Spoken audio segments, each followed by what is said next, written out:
Alors les impacts de la transformation numérique sur les pratiques pédagogiques et sur les étudiants sont vraiment très importants.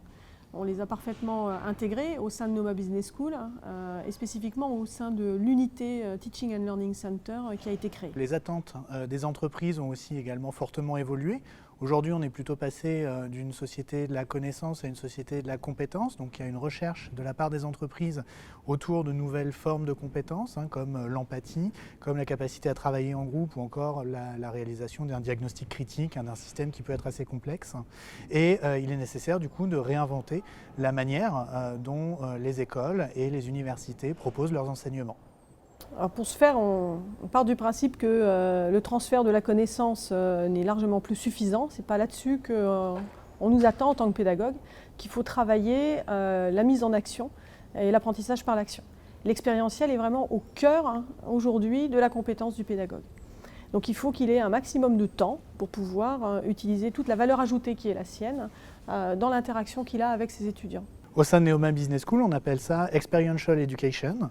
Ça se décline de beaucoup de manières différentes. Ça peut être sur des manières assez traditionnelles comme les stages en entreprise ou encore la vie associative, où dans ces contextes-là, les étudiants vont vivre des situations, des expériences sur lesquelles on va pouvoir leur permettre de prendre du recul a posteriori à travers un mémoire ou une soutenance.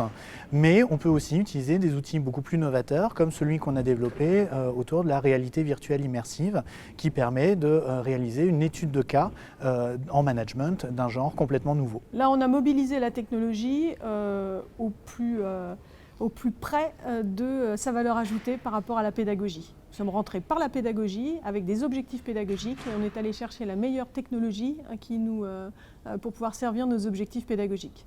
Et donc la réalité virtuelle immersive nous permet d'amener dans la salle de cours des contextes d'entreprise et de pouvoir faire dialoguer la théorie avec la pratique en présence des étudiants, avec les étudiants, en individuel puis en collectif et avec le pédagogue.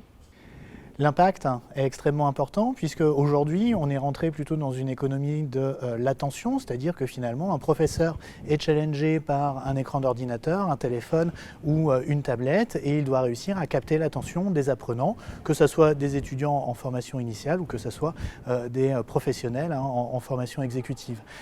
Pour réaliser ça, la réalité virtuelle immersive est extrêmement efficace puisque finalement plutôt que de lutter contre le téléphone, on va utiliser le téléphone de l'apprenant pour le mettre en situation grâce à la réalité virtuelle. Au-delà d'ailleurs de rompre la routine d'apprentissage, on est aussi dans un mouvement qui est en train de se développer considérablement en matière d'éducation, qui est l'edutainment, educational entertainment, c'est-à-dire utiliser les ressorts du jeu au service de l'apprentissage et faire en sorte que les apprenants s'amusent et une motivation, un engagement, une implication particulière qui fait que l'ancrage de l'apprentissage soit plus fort et plus durable. Il y a aussi un autre axe qui est non négligeable, c'est qu'au contact de cette technologie, dans le cadre de leur apprentissage, ils apprennent aussi à s'en servir. Et en tant que futurs managers, c'est aussi un moyen pour eux d'entrer en connaissance et en compréhension de cette technologie qui est une technologie en plein développement au niveau économique. Et ça, c'est très important parce que demain, ils auront à travailler avec ces évolutions technologiques. Donc nous les acculturons de manière importante aux évolutions technologiques qui sont en train de modifier de manière drastique l'environnement du manager. Donc comme vous le voyez, faire de l'apprentissage par l'expérience, c'est aussi mettre les technologies qui sont support de cette expérience et aussi les intégrer comme un élément d'apprentissage en soi pour l'acculturation autour des technologies. Et ce qu'on fait avec les technologies de réalité virtuelle immersive, on l'a fait précédemment avec des imprimantes 3D, avec des robots de téléprésence ou encore des plateformes robotiques dites de compagnonnage pour accompagner les étudiants ou les personnes dans la sphère privée. Ça permet vraiment de les mettre au contact des technologies et pas simplement d'être à un niveau de discours. Ils peuvent voir la technologie fonctionner, en voir les bons côtés et les côtés très positifs, mais aussi comprendre finalement le niveau de maturité réel de chacune de ces technologies.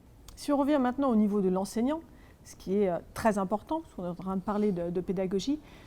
C'est aussi une révolution pour lui, c'est-à-dire que pour qu'il y ait le temps à pouvoir se consacrer à de l'interaction, à de l'expérientiel en salle de cours avec les étudiants, nous avons fait le choix de développer la partie e-learning pour y placer les éléments plus transmissifs de connaissances en dehors de la salle de cours, laissant pour ça plus de temps dans la salle de cours à des parties expérientielles. C'est pour ça qu'au sein de Neoma Business School, on a mis en place du blended learning, c'est-à-dire une partie en e-learning, une partie expérientielle. Pour nous, le blended learning répond à cette définition-là de l'hybridation des cours, une partie distancielle laissée à l'autonomie de l'apprentissage de l'étudiant avec du e-learning et une partie en présentiel où on va retrouver ces phases d'interaction, d'apprentissage par l'action avec le pédagogue et dans le cas qu'on vient de vous expliquer, la mobilisation de la réalité virtuelle immersive. En fait, contrairement à ce qu'on pense, la transformation numérique n'a pas uniquement un caractère anxiogène avec par exemple la disparition du professeur, mais c'est aussi une vraie opportunité de revaloriser le temps en présentiel et l'interaction entre l'apprenant et le professeur et en multipliant comme ça les allers-retours entre la pratique et la théorie autour d'un ensemble de contextes pédagogiques qu'on aura choisi pour être particulièrement pertinent dans le monde d'aujourd'hui. Donc, la réalité virtuelle immersive permet d'importer dans la salle de classe un ensemble de contextes pédagogiques qu'on aura choisis pour leur pertinence au regard du monde d'aujourd'hui.